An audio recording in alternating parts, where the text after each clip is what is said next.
Assalamualaikum warahmatullahi wabarakatuh. Kami dari kelompok 2A peserta Latsar CPNS Kota Bekasi tahun 2022 ingin mendiskusikan mengenai isu terkait pelaksanaan penyelenggaraan pemerintah dalam upaya mewujudkan smart governance.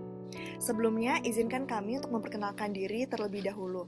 Dimulai dari saya, nama saya Diatva Amanda Silvania. Saya bertugas sebagai dokter gigi ahli pertama di UPTD Puskesmas Harapan Baru, Kota Bekasi. Selanjutnya, dipersilahkan. Perkenalkan, nama saya Febiola Putri Nur Azmi. Saya dari Puskesmas Bantar Gebang sebagai apoteker ahli pertama. Perkenalkan, saya Baby Talisa Salafi. Saya bertugas di Puskesmas Padoranan Kota Bekasi sebagai dokter umum. Perkenalkan, nama saya Adani Dewi Slami. Saya bertugas di Puskesmas Cimuning sebagai bidan ahli pertama. Perkenalkan, nama saya Zulfa Dilatil Husna, bekerja di Puskesmas Duren Jaya sebagai dokter gigi. Oke, jadi sekarang kita berdiskusi aja saling tukar pikiran mengenai isu yang ada saat ini terkait upaya mewujudkan smart governance yang pada akhirnya tujuannya adalah untuk menciptakan smart city. Nah, di sini apakah teman-teman ada yang tahu mengenai konsep smart city?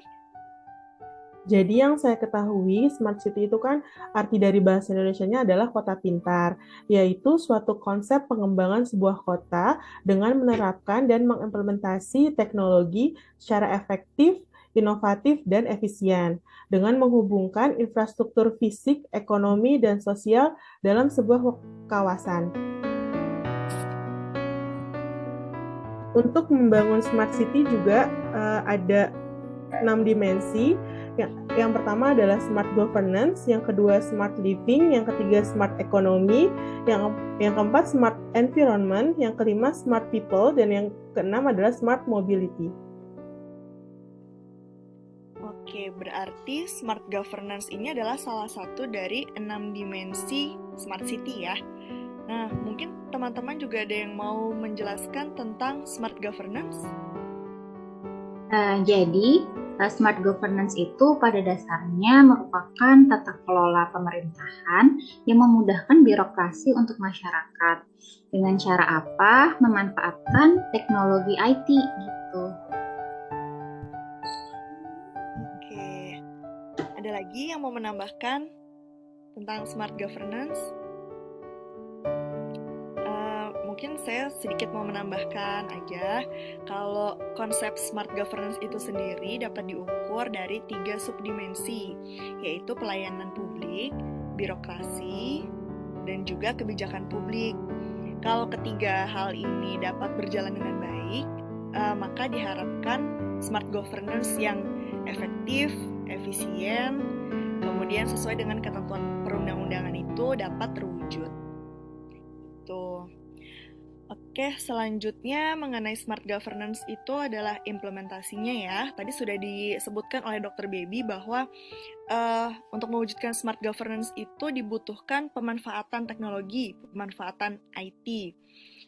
Baik dari skala regional maupun skala nasional, itu sepertinya kita sudah bisa melihat banyak pemanfaatan IT. Di antara teman-teman mungkin ada yang bisa menjelaskan atau menyebutkan implementasi smart governance? Ya, saya dok. Ya, boleh. Salah satu implementasi smart governance yaitu BPJS. BPJS adalah wujud nyata dari komitmen BPJS Kesehatan dalam memberikan kemudahan akses dan pelayanan yang optimal bagi peserta.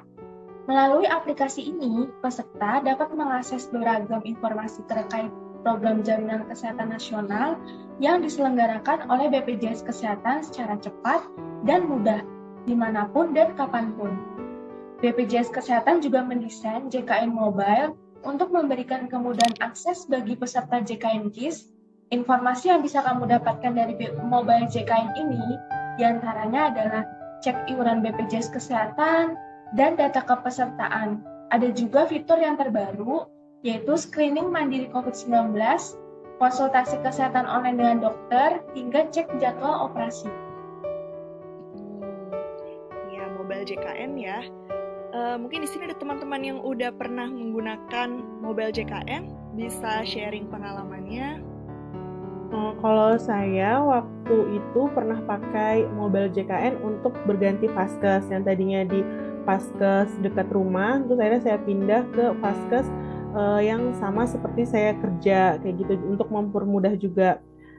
Nah, itu tampilannya ada di perubahan data peserta aja, itu gampang banget, cuma tinggal kita ganti.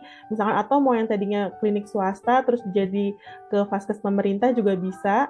Dan langsung aktif kalau misalkan 1 bulan setelahnya. Misalkan kita aktifin tanggal 20 Februari, berarti nanti 1 Maret itu kita udah pindah ke pesertaan. Kayak gitu. Berarti nggak perlu ke kantor BPJS atau ke fasilitas kesehatannya ya. Iya, nggak perlu. Lebih Cukup mudah. pakai aplikasi aja. Ya, ada yang lain lagi?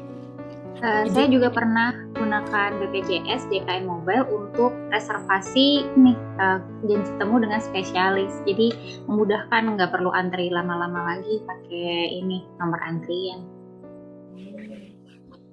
Oke. Ada lagi yang lain?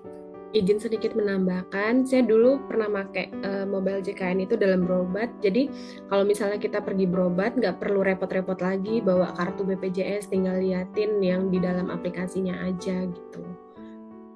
Oh iya, praktis ya. Jadi nggak ada masalah kartu hilang atau keselip gitu, nggak ada ya. Tinggal pakai aplikasinya aja.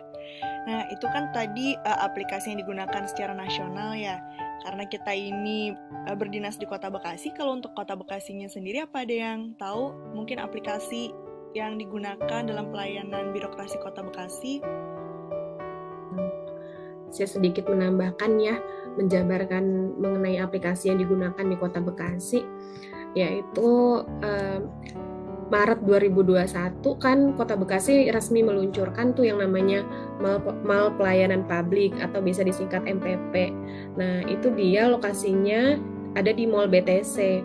Karena berada di pusat perbelanjaan, diharapkan pusat pelayanan publik ini bisa menjadi pusat pelayanan publik karena terdapat 23 instansi yang melayani 143 jenis pelayanan perizinan dan non-perizinan. Nah, untuk sistem antriannya itu sendiri menggunakan aplikasi yang namanya Simple Antri atau Sistem Informasi Pelayanan Antrian Terintegrasi.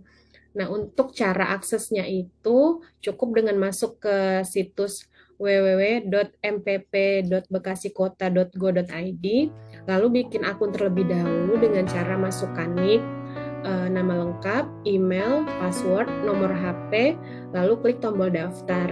Nah, setelah akunnya sudah terdaftar di aplikasi Simple Antri, bisa langsung masuk dengan memasukkan email dan password yang sudah didaftarkan tadi, lalu klik tombol masuk. Setelah itu, pilih instansi, lalu pilih pelayanan yang diinginkan, lalu klik tombol booking, pilih tanggal dan jam yang tersedia, lalu klik tombol simpan. Setelah itu nanti kode booking dan QR kodenya akan dikirimkan melalui email. Setelah mendapatkan email mengenai kode booking dan QR kodenya, bisa datang langsung ke MPP untuk mencetak nomor antrian dengan scan QR kode atau dengan memasukkan kode booking yang terdapat pada email. Terus selanjutnya ada aplikasi Silat yang merupakan singkatan dari Sistem Layanan Perizinan Terpadu. Ini tuh dia melayani perizinan kayak surat izin usaha perdagangan, tanda daftar perusahaan, surat izin usaha jasa konstruksi, surat izin menggunakan tanah makam, hingga surat perizinan para nakes gitu. Untuk aplikasi Silat itu sendiri bisa diakses melalui www.silat.bekasikota.go.id, dan untuk cara penggunaan Silat itu sendiri ada 2 cara. Yang pertama bisa secara online dan persyaratannya pun juga dalam bentuk file digital, yaitu hasil scanan begitu. Terus juga bisa datang langsung ke DPM PTSP yang berada di Jalan Ahmad Yani, nanti minta tolong ke petugas helpdesk-nya sambil membawa berkas manual. Tapi walaupun berkasnya kita kasih dalam bentuk berkas manual, untuk proses pendaftarannya itu sendiri tetap harus melalui sistem online. Nanti setelah perizinan selesai akan ada pemberitahuan melalui email ataupun melalui pesan singkat atau SMS gitu. Terus yang ketiga, ada e-open kependudukan. Untuk e-open ini sendiri merupakan inovasi dari Disduk Capil. Untuk caranya yaitu bisa download dulu di Play Store aplikasi e-open-nya, lalu bikin akun di aplikasi tersebut. Kalau misalnya registrasi selesai, berhasil, bisa langsung melakukan proses pelayanan administrasi kependudukan. Tapi misalnya gagal, silakan lakukan validasi NIK dengan scan QR kode kembali. Berarti tadi ada 3 ya, ada mall pelayanan publik, kemudian itu ada situsnya namanya Silat, kemudian ada Simple Antri, dan ada e-open. Mungkin boleh sharing pengalaman lagi buat teman-teman yang pernah menggunakan berbagai aplikasi atau situs ini, atau mungkin ada yang pernah datang ke MPP-nya, mall pelayanan publik.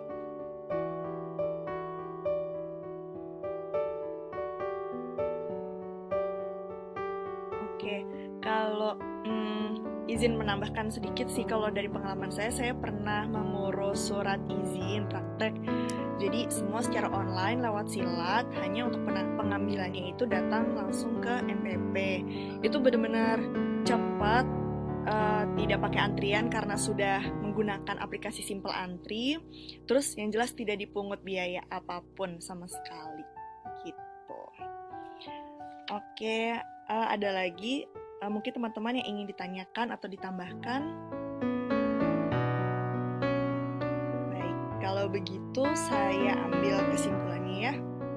Jadi kesimpulan dari diskusi kita tadi, pertama, smart governance itu adalah sebuah tata kelola pemerintahan yang cerdas, yang bertujuan untuk mewujudkan tata kelola pemerintahan daerah yang baik, kemudian terus berupaya untuk meningkatkan kualitas kinerja melalui inovasi dan pemanfaatan teknologi.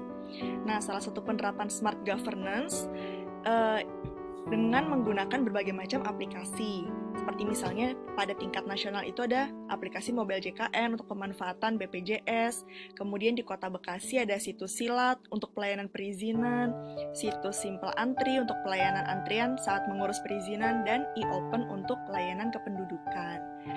Nah, smart governance itu sendiri merupakan satu dari 6 dimensi pembentuk smart city yang tadi juga sudah dijelaskan di awal diskusi.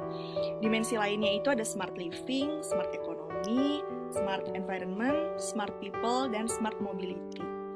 Nah, penerapan dan pengimplementasian teknologi ini diharapkan dapat menghubungkan antara infrastruktur fisik, ekonomi, dan sosial dalam sebuah kawasan, sehingga diharapkan dapat meningkatkan pelayanan dan mewujudkan kualitas hidup yang lebih baik, sehingga pada akhirnya dapat mewujudkan konsep smart city.